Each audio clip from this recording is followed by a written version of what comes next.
All right, welcome everybody. I showed two after. I'm Katie Moore. I'm the CEO of the Virginia Funders Network, and we are so excited about today's topic. This is the second gathering of our Community Foundation Networking Group. We have over 40 Community Foundation leaders from across the state joining us today, which we're really excited about. Patty Koval, my colleague, is going to be welcoming everyone as they enter the waiting room. And we are going to be recording today's session, the two presentations that we have for you today. So just heads up on that, but we won't be recording our breakouts when we go into those sessions. So I'd like to turn it over to Sari Raskin and Terry McNally. Sari is with the Community Foundation for Northern Virginia, and Terry is with the Community Foundation in the Rappahannock River region, and they are the co-chairs of our Community Foundation Networking Group. Take it away, ladies. Thank you, Katie, and welcome everyone to our second networking session and information session. We're so excited to have many more people that are here, and also I understand we have some prospective foundations as well. So very exciting. As you know, we meet at this point, we're meeting quarterly. So our next meeting after this will be November. And the goal of this group really is to just really provide an opportunity for community foundation representatives to share best practices, learn about different issues, learn about what other foundations are doing that potentially could be replicated, and offering just support for the work that you're doing in your own communities. So we're just excited to be here today.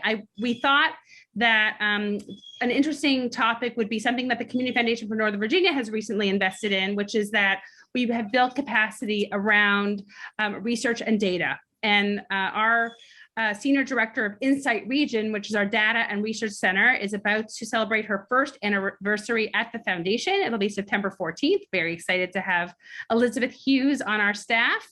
And Elizabeth really is offering an opportunity for us really to go much deeper, both internally and externally at the foundation around the work that we're doing in the community. And it's really, she'll tell you a little bit more about what her work, but I feel very fortunate to be working with Elizabeth, and really we are raising our game at the foundation, and it's really a pleasure to have her be a colleague. So before Elizabeth speaks though, I know that Isabel Eljaiek from the Community Foundation for Greater Richmond is in a similar role. Her title actually is the Community Engagement Manager of Research and Data Analysis at the Greater Richmond Community Foundation. And the Community Foundation for Greater Richmond. And I wanted to first welcome actually Isabel, who will speak, and then Elizabeth will speak right after that. So welcome. And quickly, just to go over what the schedule is for our day today, we will have the presentations first, then we'll go into two breakout groups. We'll share some thoughts around the presentations, and then come back together again for reflections and then for announcements. So Isabel, please begin. Let me get my screen up, folks. I'm not going to be able to see you once I start sharing. So if somebody could just shout that you see it. I see it. Okay, hold on 1 second. Okay, so I thought I'd share a little bit about my background before we really dive into all the data work. I've been with the Community Foundation for Greater Richmond since 2019. I'm trained as a macro social worker with a focus on community level interventions. And prior to joining the team here at the Community Foundation, I spent about a decade designing and managing food access and urban farming programs, which is really where I developed a love for data and impact communication. My work has taken me from urban farms and corner stores here in Richmond, Virginia, to being based in New York City and traveling across the US and internationally to different programs to help with impact and measurement. I was managing, crunching, and translating, sharing data, both to improve programs in agencies that I worked with. And on the onset from square one, the data within our programs was really the crux of what my focus was when I was developing or managing a program.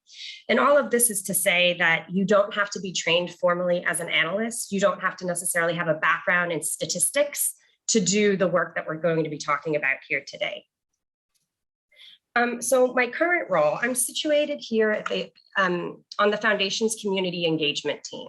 And so my team is responsible for about $4 million in grant making a year, about half of which is restricted and coming off of field of interest funds. Beyond what my own team grants out, our foundation manages grant making for over a dozen supporting orgs and giving circles. And so I'm responsible for leading the development of a grant making framework for data collection, which includes the impact of all grant making that falls underneath our umbrella. So I'm sure there's many other community foundations on the call today that have different entities that connect to your grant making. And this is a space that I'm very comfortable in. Most of the focus of my applied work is on the aggregation of outputs within our dozen or so strategies to show impact. The bulk of this data comes from grantee final reports, and I also flex some qualitative analysis skills by coding for themes within those reports. While we internally look to this data to indicate that we are making sound investments, I want to focus, a major focus of my work is not on strict program evaluation. In other words, I'm not measuring the effectiveness of programs via the data. I use the data via these summary reports, data sets, and data visualizations that I make to communicate our impact primarily to donors and our board of directors. I also spend a fair amount of time doing research, and so I want to spend a little bit of time talking about different types of data. Foundations are essentially decision-making machines. Our essential function is to make good decisions about which organizations to fund and good decisions about how to fund them. And good decisions are really enabled by good information. So when we talk about data, it's not just in service to our boards. It's not just in service to our donors. That's not the end goal. It enables us to make good decisions, and good data that helps us make these decisions is data that should be embedded in the practices of the nonprofits that we're working with and informed by experiences in the field. So within my role, these are the 5 main areas that I really think about data. So information about the issue itself. For example, what is the literacy rate of 3rd graders here in Richmond? I'm interested in data about what works. What are the most effective ways to increase literacy before 3rd grade? We're interested in information about organizations. What organizations are working on child literacy in Richmond? What is the demographic makeup of those organizations? We're interested in data on resources, which foundations are already funding work in child literacy in the region. And we're definitely interested in information from stakeholders. So what do students in these reading programs think about these programs? So I spend a fair amount of time gathering each type of data to both inform our grant making and the grant making of our donors. And because I learn best by seeing real world applications of a role, I want to shift now to share some products from my role here at the Community Foundation of Richmond and walk you through some processes. So this represents an overview of the Central Virginia COVID-19 Response Fund. And so in my role, I worked as part of a team to create a process to both take in grant applications, how we were going to bucket the different types of work we were funding, and also how we were going to report on the effectiveness of that funding that hit the ground in a really urgent time. So this is an output that we created for our internal stakeholders, the folks that donated to the Central Virginia COVID-19 Fund. And it was a donor communication. So what you're seeing here is not impact data yet. This is kind of the in-between stage before we get to the final report data in my role, where I talk about where the money went. What types of grant making did we do? Where did it go? Where did it not go? Who did it support before we're actually talking about what work those grants actually did. This is a much less sexy version of what I output when I do go into the final report. So this is connecting to the same piece that you just saw before, the Central Virginia COVID-19 summary, but this is the output of the final report data that I do. So I take about a big bulk of my work is reading through the 200 so final reports that might come in any process, which I'm sure many of your foundations have a wealth of final reports that you could really mine for this type of data retroactively. And what I do is I look for likes. I look for things that are similar. Where can I find common impact and aggregate that impact to tell a bigger story about where that funding went? And so what you're seeing here is a summary of those specific outputs from the impact of this grant making on the left. So I'm going through these final reports and we aggregate the data together to tell a fuller story. I also do a fair amount of qualitative analysis. And by that, I mean, I'm reading through the reports to pull out common themes in the data. Quantitative analysis is great. It's great for, when you're at a dinner party and you need to rattle off quick impact measurements, but there's a wealth of information in the narratives that our nonprofit partners submit to us when they submit final reports. And so I go through those and I code them for common themes. So I read them a couple of times, I'm coding them, and part of the summary report will then go through each of these themes that were outlined and discuss that theme and the partners that were implicated in that work. Here's another example working with one of our funded partners, Child Savers and Smart Beginnings. They put out a childcare provider survey during COVID-19, and I was brought in to help create a data visualization about the summary of survey data. So here you'll just see quick data visualizations that took a really chunky survey and in a one-page communicated what that data was in a very succinct way. All of these examples I will also make available after the presentation if folks want to dial in more and really discuss them. With that, I will pass it over to Elizabeth for her portion, and then we'll connect back together. Let me figure out how to stop sharing.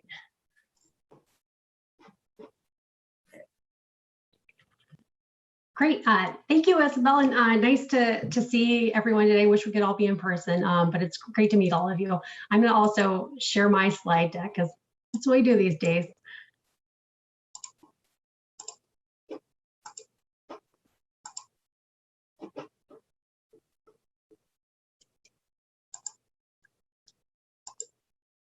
All right, is it working for everyone? Okay, great. Yeah, so as Isabel mentioned and Sari mentioned, I'm Elizabeth Hughes. I direct Insight Region, the Community Foundation for Northern Virginia's new hub for well-researched, actionable data and analysis for our region. I like how Isabel described her role of storyteller because I see myself as that also. With data, right? So there's qualitative data and quantitative data, and my background is more in a strict social science mixed methods researcher, but I think that we both bring similar skill sets to the table in our current role. Insight Region was launched in mid to early 2020, and I was hired in September to lead up our one-woman research shop. One of my first tasks was to establish a research agenda. So to identify a uniting theme or purpose that would help me select topics to delve into more deeply. We selected inclusive prosperity, which is the aspiration that all residents of Northern Virginia can thrive regardless of race, nativity, income, or family structure. We've used this platform to explore issues around affordability, civic engagement, economic mobility, business diversity, and early education. And our main focus is on external products. So what Isabel shared was primarily for donor and board and internal consumption. And we're really using this platform to educate the community as well as our donors and board.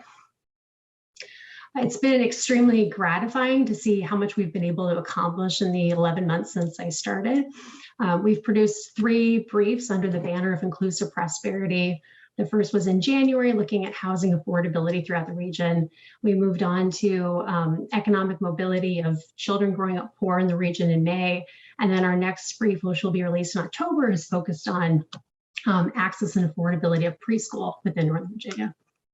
We also formed a working group of several local economic development authorities, as well as a commission representing lawmakers, local lawmakers. That's culminated in a very impactful report looking at the impact of COVID-19 on minority-owned businesses. We've been able to develop an impact report summarizing our leadership in the 2020 census as part of our community engagement work, which was released in February. And we've also hosted 3 virtual events to discuss our research findings. From those results, we're actually seeing a tremendous amount of impact. Externally, we've presented our findings to local and state lawmakers, to government officials, to local economic development authorities, and other members of our community. And we're getting genuine interest and I think excitement in improving the quality of existing data. So helping researchers measure and track what really matters and getting very hyper-local information. We're also identifying ways to use this research internally to inform our strategies around community engagement. So for example, we're just planning a new initiative based on my most recent report on economic mobility that discusses what neighborhoods are in need of critical investment and how to engage local leaders in that effort. So it's been really exciting to see this progression over time of the products we're releasing also leading to demonstrated outcomes in the community. And Isabel and I are going to tag team this part of the portion, but I thought I would mention what it takes to do this work. And I think to thrive in this position, I've had to be three things: smart and humble, and really no spreadsheets. And I'll maybe start with the first one, and then I'll kick it over to Isabel to talk a little bit more about it. So for smart, I've needed to be able to get smart on topics that I know very little about. I started my career as a researcher in violence prevention and criminal justice policy, moved into community and housing research, and then became a complete generalist while working for the Pew Trail Trust, where I reviewed the quality of all research going through the building and needed to focus on topics like illegal fishing and state pension plans. My point in saying all of this is that it's really helpful to be nimble and to really learn topics quickly. So doing background reading, understanding indicators, delving into new data sets, understanding the regional policy landscape for different topics. I've also had to be willing to learn new methods like Googling a formula for Excel or learning the web scrape and ask lots of stupid questions. So I think this ability to get smart on topics and serve as a generalist has been really helpful to me in this role of learning new information. Isabel, what are your thoughts here? Yeah, I mean, I would echo much of what you're saying. You don't need to situate yourself as an expert in any of the issue areas. It's about communicating what you find in the research. And I'll connect it a little bit to the humble bubble, is that you don't need to be that expert. Let the data do the talking. The data is really the focus of whatever research you might be conducting. And so situate yourself as a communicator of that research. You don't necessarily have to be an expert in every different area you're going to touch upon in your role at a community foundation in terms of data. Yeah, so when we launched Insight Region, we did so knowing that there are experts in the field that have a range of knowledge about the local landscape, who understand the policy areas really deeply, and that it was critical for us to partner with these people to play nicely, to really understand their position and their knowledge, and to build those partnerships. And that's part of the humility, like being able to ask stupid questions, to admit when you don't know things, and to really be that provider of very general information, and to connect others with partners that know more of the policy area. And then lastly, when we were prepping for this session, Terry and Sari and Patty asked us what special tools or things a researcher really needs to get going on this. And I answered Excel, which sounds like a very stupid response. And there's certainly other tools that I use, but I feel like 95% of what I do, whether it's collecting and cleaning data or analyzing data or creating visualizations, can be accomplished in Excel or in Google Sheets. And so you don't need complex analytical tools or skills to really do a lot of the number crunching. Mm-hmm. And Isabel, you said that you've used Sheets before, right? Google Sheets? Yeah. You don't need to necessarily even buy software. You know, I've never, there's definitely venues for heavy statistical analysis, but I've not seen SPSS, which is what I was trained in, really used in the real world in the philanthropic sphere that we're talking about here today. A lot of what we can do, even if it's not heavy analysis, even if it's just the grouping of data and your qualitative analysis, can be done in spreadsheets, and you can take that straight through to the visuals. I will highlight that there are some really great data visualization tools that are web-based that you can integrate with your Google or your Excel spreadsheets if you want to get more into the visual communication of your data. And so I can share some of those resources in the chat if folks are interested. And then lastly, we thought of a few questions to get everyone started. So what does a community foundation need to do to start to stand up this work and to engage in data analysis? And we've used the results of the survey that some of you took part in just briefly. First of all, what do we want to learn or show? So the survey revealed a range of different responses to what people are hoping to get out of additional data analysis. Some are interested in measuring their impact over a longer period of time, or measuring it more effectively, finding more valid indicators of impact.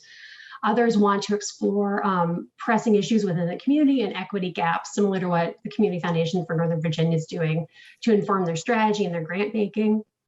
Others are looking to collect and report data that they already have more efficiently and more effectively. So thinking about how to make data tools more accessible to donors, how to make the information more accessible to donors.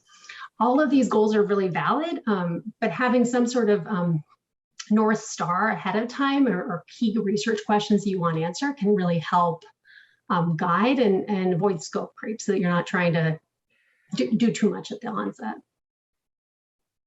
And then second, we wanted you to ask who wants to know. So from the survey results, we found that 80% of us are sharing data with our boards and 53% are sharing data with donors. And as you plan, it's important to consider if there are other external entities that would benefit from these analyses too. And I say that without an answer in place. I think there's a lot of research that's really impactful and is sometimes more impactful if it's done internally and isn't done public. If you do go external, it might be helpful to think about creating products for different types of audiences. So thinking about, for example, I'm going into early education as my next brief, like what does a donor want to know about this? What might a member of the community want to know about it? What might a grantee want to know about it? And what does staff want to know about? Are there lessons learned from initiatives or from the research that you don't necessarily need to share with that broader community that could really help inform strategy internally? And then lastly, do we have any nascent researchers on staff? So about half of those who completed the survey said that they had someone on staff who was either advanced or in wizardry status with Excel. So think about if there's someone on staff who really shows a skill in writing or learning new technology, won't quit it with the questions, who volunteers to go through grant reports and summarize things, as Isabel was mentioning. So people who are naturally curious, who learn and who seem like they could help out with this and are willing to take on that role. And find time for them to work on this data exploration. And if no one fits the bill currently on staff, think about other partners in the community, nonprofits, government staff, and academia that could help with this. And those are our core questions for getting started and our experiences. And I think we'll kick it back to Sari to think about it or ask questions of us. Sure, thank you. So I think one question I think Robin had was around what are some other data visualization tools, I can't speak today, that you like. So it was great what you showed, Isabel. So are there other tools that you like that are easily accessible that you recommend?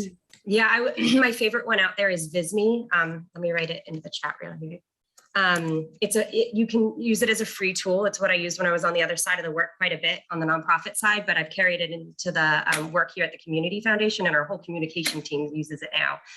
What I like about Visme is that you can integrate directly your spreadsheets. And so you can do a lot of the data visualization work you might have done in like an Adobe product. In Visme, it's cheap or free, and your spreadsheets integrate right into it. So for me, I'm always worried about transcribing data between platforms and losing or making mistakes. So it's a really easy solution in that sense. Right. And I used Tableau quite a bit, and we have a subscription internally, but you can also download Tableau Public, which is the same interface. It just has somewhat limited functionality, but that's really helpful for creating interactive charts where you want somebody to have the ability to sort a bar chart or to explore a map that you've created, or even to have buttons that allow you to toggle between things. And that's really helpful for visualizations, particularly interactives. Great, thank you. So here's a story. I'd love to just see if anyone has some general questions that they would want to post, because we have Elizabeth and Isabel right now on the call together, and we're going to go into 2 breakouts and we'll be dividing up. So if there are any questions that you think similar to what we just asked, that would be helpful to hear from both of them at the same time, please, you can put them in the chat. That would probably be easiest, and we can address them.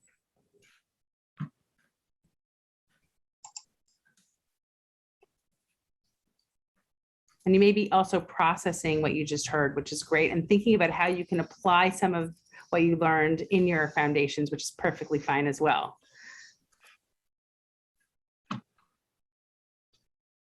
I'll also just reiterate, and we talked about this when we were planning this, that data comes in all forms and everybody's probably already collecting something. So you're collecting financial data, you're probably collecting qualitative data, so information from grantees about impact or reports at the end. And so there's probably a lot of data that you already have in-house. It's really sometimes just a question of designating time of a staff person to analyze that. And sometimes that is as simple as having somebody read through those grant reports over and over to find key themes and to summarize them. And that's a lot of what it sounds like Isabel does, and what I do in my role and in current or in former roles, where you go through that information to try to find impact, but don't need it to have the quantitative side. Yeah, and to that, I would add that if you're not sure where to start with your already filed grant reports. That's where the bulk of my work begins when we're talking about impact. I look at all the grants made in one specific strategy, so I could look at all the work we invested in early childhood education, and then I look for the different metrics that communicate the same thing, even if they might be slightly worded differently or measured the same way. If they're all reaching the same goal, they can be grouped together, and you can talk about the impact collectively of that group of grantees within any specific sub-strategy. Great. So there are actually a couple questions, which is great. So Dan Lehman, what are some of the strategies that have been successful in getting the nonprofit service providers on board with collecting the data needed? That's the first question. So the stance I take on that is that it shouldn't be in service to the funder that a nonprofit is collecting that data. The data should first and foremost be collected to inform the iteration of your program development and that feedback loop internally within a nonprofit of whether that program is effective, what your clients might be thinking about that program. So that's the data that we're most interested in as the funder. There might be one-off instances where we're asking for really specific sets of data that might not have been something that would have been cataloged internally naturally, but for the most part, we want to know how a nonprofit is measuring their own effectiveness, what indicators they're looking at to say, we did a good job this year, or this is what we learned from this data set. That's the data that we're interested in. And so we try really hard to not make additional asks when a nonprofit already has that kind of robust or even early on data collection measures. And I can actually address it for us as well, because I work with Elizabeth on this specific issue. We also do that, those questions are initially as well. And then so that our goal is to not continually ask for information from the nonprofits, but to really have them initially present what their ultimate goals are with their measurements of what they're trying to achieve. And so we take that information, and then also with the follow-up reports, we'll also correspond to that what they initially had stated that they were trying to achieve. And that's what we work with both of those pieces of data to inform our analysis, basically. Great. And there's another question. Do you do the same depth of analysis for donor advised fund grants as you do for those made by the foundation itself? Take this one. Usually no, but there are exceptions to that. We do have DAFs that have reporting requirements or make types of investments that reporting is necessary. So we do reporting on DAFs. We communicate DAF impact in our overall foundation strategy, but that's usually financial data, not output data or aggregated data that we've covered here today. But there are instances where we're working with donors or DAF funds to measure the impact of the grant making within that area. And I think on the other side of the equation, in terms of identifying interest, we're looking at all types of funds, either from DAF or some of our discretionary grants, to get a better sense of what type of topics we might want to delve into further. So looking at the organizations we funded, regardless of what stream they're coming in from, to get a sense of where there might be a lot of interest in certain topics. Great. Are there any other questions for the full group? I think we're good. Sari, I just want to make a comment if I can. Sure, very please. Quickly. I'm not bragging on Isabel, but I will if anybody would like me to. When we decided we needed a position like hers, we were thinking primarily of the back end of the reporting, of the storytelling to donors and to the community. But what we got was so much more, and I'm just telling this to folks in case you're considering investment in a person like Elizabeth or Isabel, is she's very involved in our grant process now from the very beginning, from what does our application look like, and are we asking the right questions related to outputs and outcomes. And she sits with us during grant making and has an amazing ability. If we're talking about a housing grant, she can connect it to a behavioral health grant and create some sort of parallel or mutual thoughts for our decision making. So that's really it. We bought so much more than we thought we needed. And that's just an endorsement of this kind of role in a community foundation.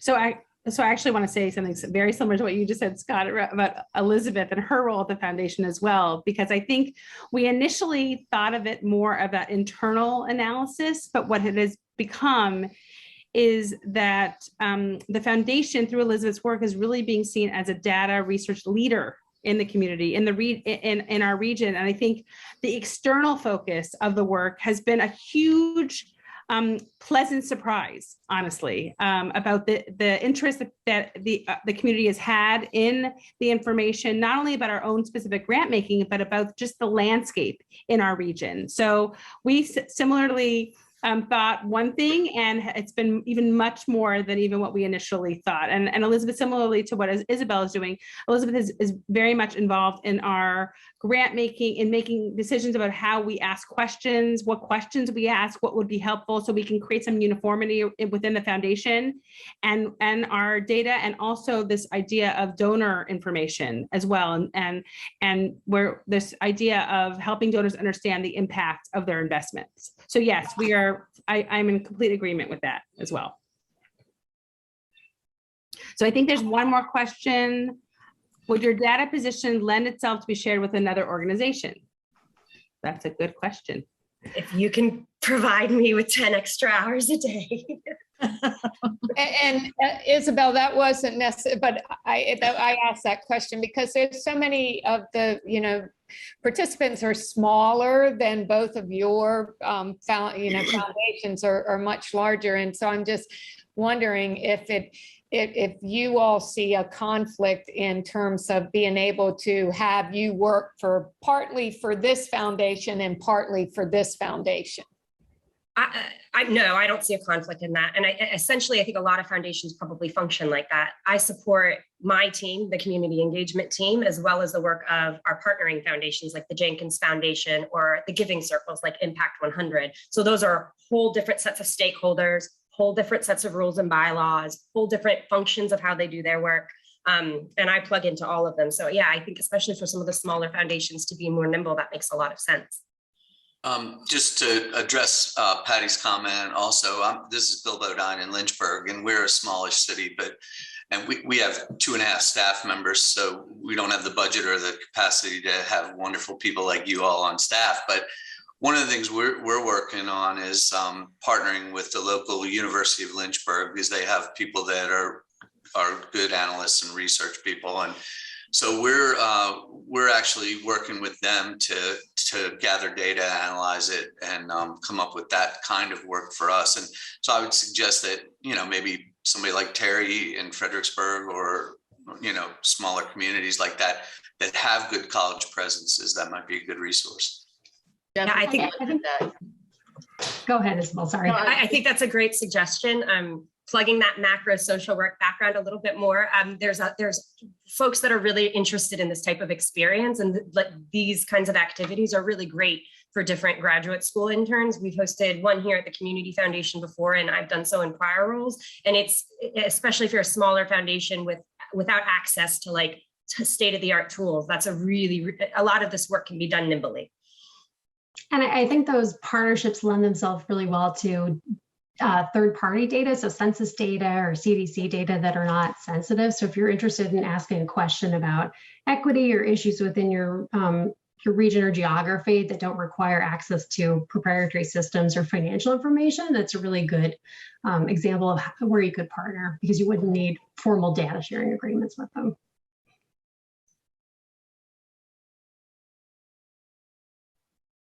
Great. So I think we're ready for our breakouts.